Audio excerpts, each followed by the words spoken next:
ফ্রিজের কাজে সব থেকে বেশি ঝামেলা, কারণ কিছু কিছু ফ্রিজ আছে এত পরিমাণ জ্বালাই টেকনিশিয়ানদের, তারা বলার ভাষা নাই। এর আগে একটা ভিডিও করছিলাম, সেটা ফ্রিজ নিয়েছিলাম, সেটা হচ্ছে কম্প্রেসর নষ্ট ছিল, কিন্তু তারপরে আমরা মূলত ক্যাপিলারি ঠিক ছিল, আমরা ওয়াশ করার পরে সময় কোনো সমস্যা পাইনি। কিন্তু গ্যাস লোড দেওয়ার পরে দেখি যে বারবার শুধু ক্যাপিলারি জাম করছে, ক্যাপিলারি জাম হয়ে যাচ্ছে। এখন কিছু করার নেই, আমাদের ক্যাপিলারি পরিবর্তন করে দিতে হবে। এখন ডিপ ফ্রিজে একটু ক্যাপিলারি সব পরিবর্তন করা সহজ আছে। এই জন্য আমরা পুরো ডালাটা খুলে নেওয়ার পরে, আমরা যে প্লাস্টিক থাকে সেই প্লাস্টিকটা খুলে নিলাম। খুলে নেওয়ার পরে এখন আমরা দেখাবো যে কিভাবে আমরা ফ্রিজের ক্যাপিলারি টিউব পরিবর্তন করি। ক্যাপিলারি টিউব খুব সেন্সিটিভ জিনিস। এই যে চিকুন মতন যে তারটা দেখতে পাচ্ছেন, এটাই হচ্ছে মূলত ক্যাপিলারি টিউব। এর ভিতরে সুইয়ের মতো ছোট্ট ছিদ্র থাকে, যেটা দিয়ে আর কি গ্যাস স্প্রে করে এবং ঠান্ডা সৃষ্টি হয়। তারপর আমাদের একজন সহপাঠীকে আমি ক্যাপিলারি কিনতে পাঠাই দিলাম, এবং আমার হাতের কিছু কাজ ছিল সেগুলো আমি নিজে নিজেই সুন্দরভাবে একা একাই সেগুলো কাজ কমপ্লিট করতে থাকলাম। তারপর আমি মূলত এখন বাইপাস করে আমাকে ক্যাপিলারি টিউবটা আলাদা করে যেই পাশটা নামাতে হবে সেইটা দিয়ে একটা রড ঢোকায় একটা ছিদ্র করে দিলাম। তারপর আমি মূলত এই পাশ দিয়ে আমি মূলত ক্যাপিলারিটা কম্প্রেসার সাইডে নামাবো। তারপর রড ঢুকায় না আমি সুন্দরভাবে একটা ছিদ্র করে দিলাম। ছিদ্র করে নেওয়ার পরে যাকে আমি পাঠাইছিলাম শহরে ক্যাপিলারি কিনতে, সে ক্যাপিলারি কিনে চলে আসলো। আসার পরে আমি ক্যাপিলারিটি সুন্দরভাবে আমি সাইজ অনুযায়ী সেইভাবে ঢোকাই দিলাম। ঢোকানোর পরে এখন আমাকে এটা সুন্দরভাবে একজন ভাই আমাকে কমেন্ট করছিল যে ভাই, আপনারা ক্যাপিলারি কাটার কেন ব্যবহার করেন না?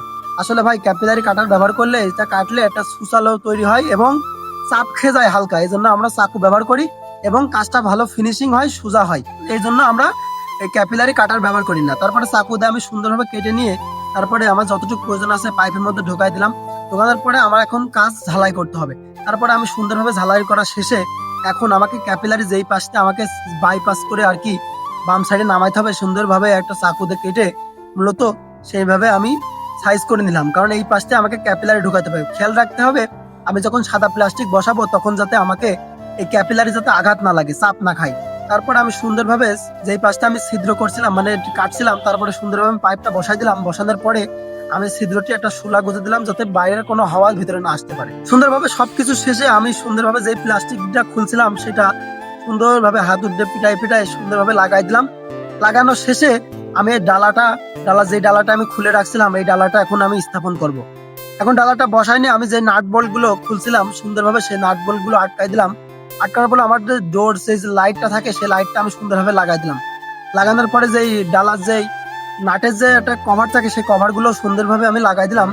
লাগানোর শেষে আমি ফ্রিজটা উপরে তুলে ফেললাম। উপরে তুলে ফেলার পরে আমি ফিল্টারটা পরিবর্তন করে দিলাম। যেহেতু নতুন ফিল্টার লাগাইছিলাম, তারপরেও আমি নতুন করে আরেকটা ফিল্টার দিয়ে দিলাম। তারপরে আমি একটা সিলিন্ডারের সাহায্যে যে ক্যাপিলারি টিউবটা আমি পরিবর্তন করছিলাম সেটা ক্যাপিলারিটা সুন্দরভাবে রাউন্ড করে দিলাম যাতে সুন্দর হয় এবং কাজটা গোছালো হয়। তারপরে আমার যে ক্যাপিলারি যে টিউবটা আছে সেটা আমি সুন্দরভাবে ঝালাই করে নিলাম। ঝালাই করে নেওয়ার পরে এখন আমাকে ফ্রিজটা ভ্যাকুমে লাগিয়ে দিতে হবে।